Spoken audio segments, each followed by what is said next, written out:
the top funds, which is over $4 billion for education. $4 billion. They said they want to see charter schools. In the state of Mississippi, our budget scenario is grim. We're faced with the uphill challenge. Guys, there is over $30 million available. And then additional funding after the first round for producing charter legislation. That's real money. So guys, I present to you today a realistic scenario that has worked, and I'm going to yield to talk about the other aspects that we unveiled. And we've seen other things to really work. You've had Newt Gingrich, the former speaker, and Al Sharpton, Reverend Al Sharpton, who has just recently made a tour throughout the United States. And what they found was something very interesting, that the very school that we have been talking to, they are yielding that this is a wonderful model, and it's called KIPP, Knowledge is Power Program. And it's a wonderful program. And it's actually showing the results that we need in our state. You can look at the charts for yourself. The local school districts, they're outperforming, and they're outperforming the state schools district numbers. It's phenomenal. So I guess I present to you today, are we going to take that step? Or are we going to stay in that little box or that little fence? Are we going to remain there? I've been doing this for 10 years now. And every single time in education, we've stood in that same position of 50th or number 49 in the nation. I'm tired of being at the bottom. I'm tired of my children being at the bottom. And I hope you express that same concern that I do. Other information that is out there, I had colleagues in the Black Caucus that have been working with me on this particular issue. And they said, well, Chuck, what about putting more money into public education? We went right to Tunica, Mississippi, the greatest example in the world, where a lot of money was dumped into the structure, and guess what? Low-performing school districts still existed. Just what it is. So I'm not going to hide or allow a superintendent or even my superintendents in my school district to just say, hey, this is where we are. I can't tolerate that anymore. So guys, I know what I'm asking is something different, but read what President Obama says. Read what Secretary Duncan says. Get the information for yourself.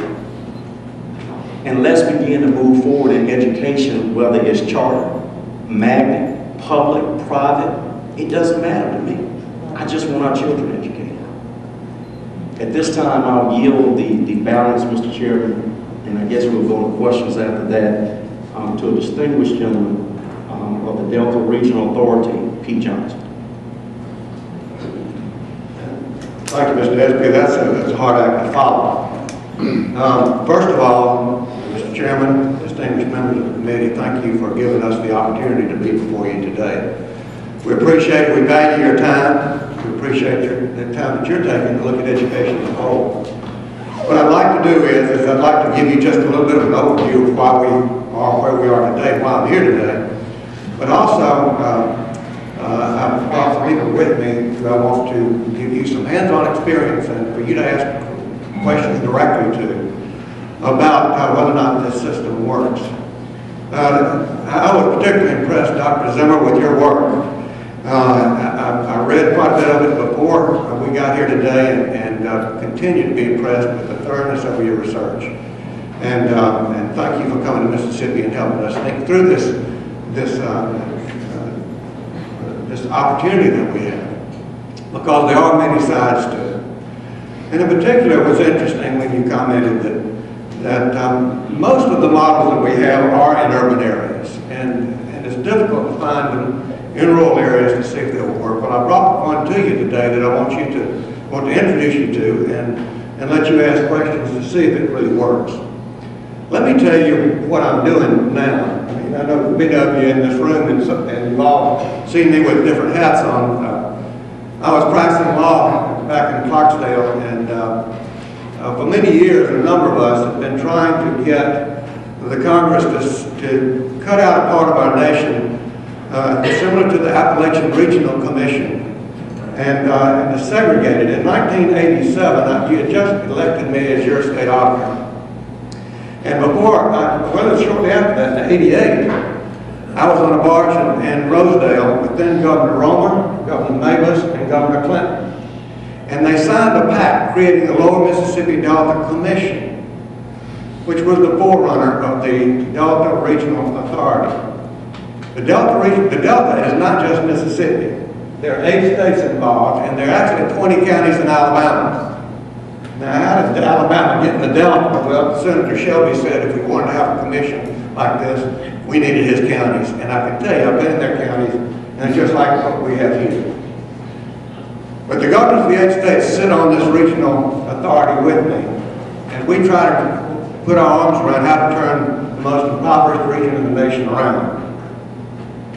And early on, I looked at a number of things, and one is health in the region. A child who's sick can't learn. And of course, this legislature in this state has recognized that and made great strides in improving the health of our citizens, but we have a lot more to do. But when it came to education, I was particularly struck a number of years ago by an article in the Wall Street Journal. And it talked about a little town in Arkansas called Osceola, Arkansas. It was on the front page of the journal. And it talked about some charter schools that they had. One of them was a conversion and the other one was a startup. And before the schools even got started, Osceola attracted 3 automobile supplier plants to that town. Because the investors realized that that was a commitment on behalf of the citizens to education.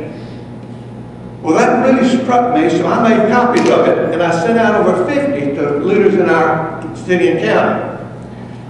And it kind of stirred up a commotion, and I said, you know, the Delta Regional Authority will pay for a bus if anybody wants to go to Osceola and see what they're doing, just to try to learn if there's a better way we can do this. And in the meantime, I learned about a little school right across the river in Helena, Arkansas, in Phillips County, Arkansas, which mirrors demographically in every way Coahoma County and Clarksdale. And they said, well, look, if you're going to Osceola, why don't you stop off in Helena and look at this KIPP school? I said, what's a KIPP school? I never heard anything like that. And they said, well, it's a Knowledge is Power program, and it was started up several years ago, and it's really making some great strides. I said, sure, we can stop off there. Well, as we were getting people up, there were leaders in our education system who were calling folks in our community and telling them, don't get on the bus. Don't go to another community and try to learn how to improve the education system for our children. I was stunned. I was absolutely stunned. But this isn't the first time that I've been interested in education. I was here almost 30 years ago when Governor Winter first came up with the idea of the Education Reform Act. I later learned that our little town of Clarksdale, and our county, and our Chamber of Commerce, and our Industrial Foundation, was the first one in the state to pass resolutions endorsing Governor Winter's Education Reform Act of 1981. I know that because I'm the person who took them the resolution and got them passed. And I know that we were the first one because then a staff member on Governor Winter's staff, a fellow named Ray Mavis, called me and told me that we were the first ones in the state. Well, I knew that this was going to be a way to move us forward. So 30 years ago I started this. Well, it didn't just start with me. You know, there's one perception that, I know so many of you have been public servants a long time, there's a perception that if you're a public servant, you got a lot of money.